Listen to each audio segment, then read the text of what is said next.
اللہ وبرکاتہ۔ معزز ناظرین، محترم سامعین، پیارے نبی صلی اللہ علیہ وسلم کو قتل کرنے کے لیے مکہ کے مشرکین نے دار الندوہ میں بیٹھ کر پلان بنا لیا ہے، مکمل تیاری کر لی ہے۔ یہ سفر کے مہینے کی 26 تاریخ تھی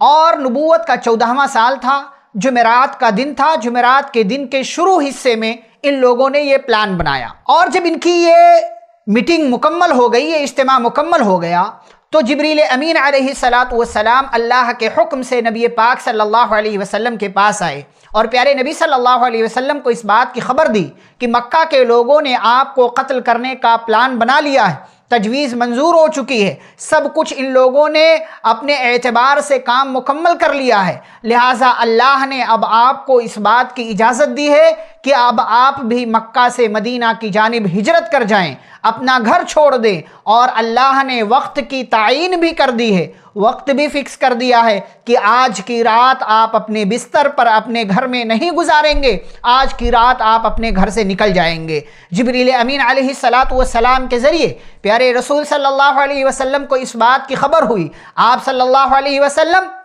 دوپہر کے وقت حضرت ابو بکر صدیق رضی اللہ تعالیٰ عنہ کے گھر پہنچے۔ حضرت ابو بکر صدیق رضی اللہ تعالیٰ عنہ کو بات معلوم ہوئی، خلاف معمول تھا، نبی پاک صلی اللہ علیہ وسلم دوپہر کے وقت ابو بکر رضی اللہ عنہ کے گھر نہیں جایا کرتے تھے، تو ابو بکر رضی اللہ عنہ نے کہا لگتا ہے کوئی اہم بات ہے، اس لیے نبی پاک صلی اللہ علیہ وسلم ہمارے ہاں تشریف لا رہے ہیں۔ آپ صلی اللہ علیہ وسلم اندر داخل ہوئے اور آپ صلی اللہ علیہ وسلم نے کہا کہ ابو بکر اگر آس پاس کوئی ہیں تو ان کو الگ کر دو، ہمیں تنہائی میں رہنا ہے۔ حضرت ابو بکر رضی اللہ عنہ نے کہا اللہ کے نبی صلی اللہ علیہ وسلم آپ کے گھر والے یعنی آپ کی بیوی اما عائشہ رضی اللہ تعالیٰ عنہا ہی ہیں، ان کے علاوہ اس گھر میں اور کوئی نہیں ہے۔ پیارے نبی صلی اللہ علیہ وسلم نے کہا اچھا تو سنو، اللہ نے مجھے ہجرت کرنے کی اجازت دے دی ہے۔ ابو بکر رضی اللہ تعالیٰ عنہ نے سوال کیا اے اللہ کے رسول صلی اللہ علیہ وسلم، میرے ماں باپ آپ پر قربان ہوں، کیا مجھے بھی ساتھ میں جانے کی اجازت ہے؟ پیارے نبی صلی اللہ علیہ وسلم نے کہا ہاں، اور اس کے بعد ابو بکر صدیق رضی اللہ تعالیٰ عنہ نے پیارے نبی صلی اللہ علیہ وسلم کے ساتھ ہجرت کرنے کی تیاری کرنا شروع کر دیا۔ پیارے نبی صلی اللہ علیہ وسلم اپنے گھر واپس لوٹ گئے، دوپہر ختم ہوئی، شام ہوئی، اور اس کے بعد رات کا وقت آ گیا۔ مکمل طور سے مکہ کے لوگوں نے اسی رات میں نبی پاک صلی اللہ علیہ وسلم کو قتل کرنے کا پلان بنا لیا ہے۔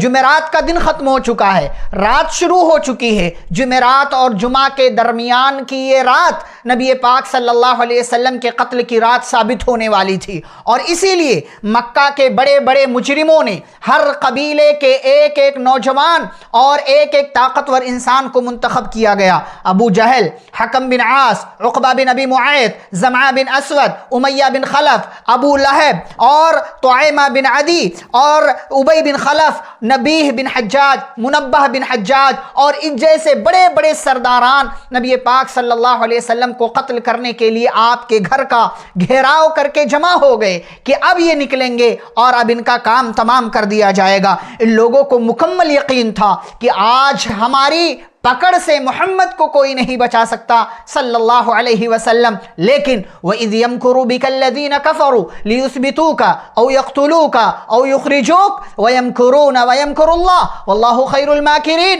یہ لوگ پلان کر رہے تھے کہ نبی پاک صلی اللہ علیہ وسلم کو یہاں سے بھگا دیں یا قتل کر دیں، جلا وطن کر دیں، یہاں سے نکال دیا جائے۔ یہ اپنی چال چل رہے تھے، یہ اپنا پلان بنا رہے تھے۔ اللہ رب العالمین اپنی تدبیر کر رہا تھا، اور اللہ بہترین تدبیر کرنے والا ہے۔ پیارے نبی صلی اللہ علیہ وسلم کی اس موقع سے اللہ رب العالمین نے حفاظت کی، اور حضرت علی رضی اللہ تعالیٰ عنہ کو پیارے نبی صلی اللہ علیہ وسلم نے کہا آج کی رات تمہیں میرے بستر پر گزارنا ہے، اور میری یہ سبز رنگ کی حضرمی چادر ہے، اس کو اوڑھ لینا، اور مکہ کے فلاں فلاں فلاں لوگوں کی امانتیں میرے پاس ہیں، یہ امانتیں تم ان کے حوالے کر کے تم بھی میرے پاس مدینہ چلے آنا۔ پیارے نبی صلی اللہ علیہ وسلم گھر سے نکلنے کے لیے تیار ہیں، باہر مکہ کے مشرکین اور سرداروں نے، نوجوانوں نے پہرا لگا رکھا ہے کہ اب محمد نکلیں گے، اب ان کا کام تمام کر دیا جائے گا۔ ایک بارگی حملہ کر کے یہ قصہ قصہ ہمیشہ ہمیشہ کے لیے ختم کر دیا جائے گا۔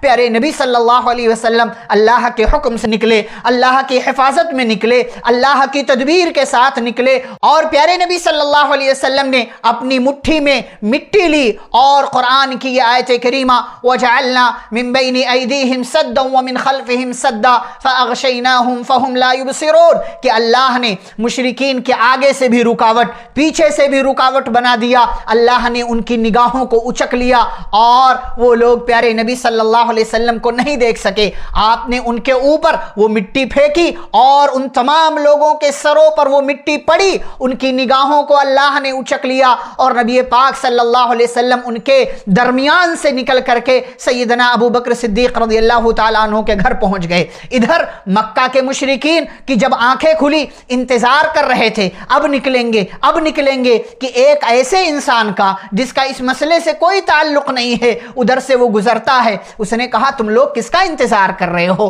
کہا محمد کا۔ کہا واللہ تم لوگ ناکام ہو چکے ہو، میں نے دیکھا ہے کہ محمد تمہارے درمیان سے نکل کر جا چکے ہیں۔ ان لوگوں کو حیرت ہوئی، وہ لوگ اٹھے اور اپنے سروں سے مٹی جھاڑتے ہوئے وہاں اٹھ کھڑے ہوئے، اور جب پیارے نبی صلی اللہ علیہ وسلم کے گھر کے دروازے کے سوراخ سے جھانک کر دیکھا تو انہیں لگا کہ کوئی سو رہا ہے۔ علی رضی اللہ تعالیٰ عنہ سو رہے تھے، پیارے نبی کی چادر اوڑھ کر سو رہے تھے، ان کو لگا محمد تو گھر میں۔ لیکن جب دروازہ کھلا ان لوگوں نے حضرت علی رضی اللہ تعالیٰ عنہ کو بستر پر دیکھا، کہا محمد کہاں گئے؟ حضرت علی رضی اللہ تعالیٰ عنہ نے جواب دیا مجھے نہیں معلوم۔ اس طریقے سے پیارے نبی صلی اللہ علیہ وسلم تمام تر رکاوٹوں کے باوجود اپنا گھر چھوڑ کر کے ابو بکر صدیق رضی اللہ تعالیٰ عنہ کے گھر پہنچے۔ اللہ نے حفاظت کی، اللہ نے تدبیر کی، اور پیارے نبی صلی اللہ علیہ وسلم کو قتل کرنے میں مشرکین ناکام ہو گئے، ان کی پلاننگ دھری کی دھری رہ گئی۔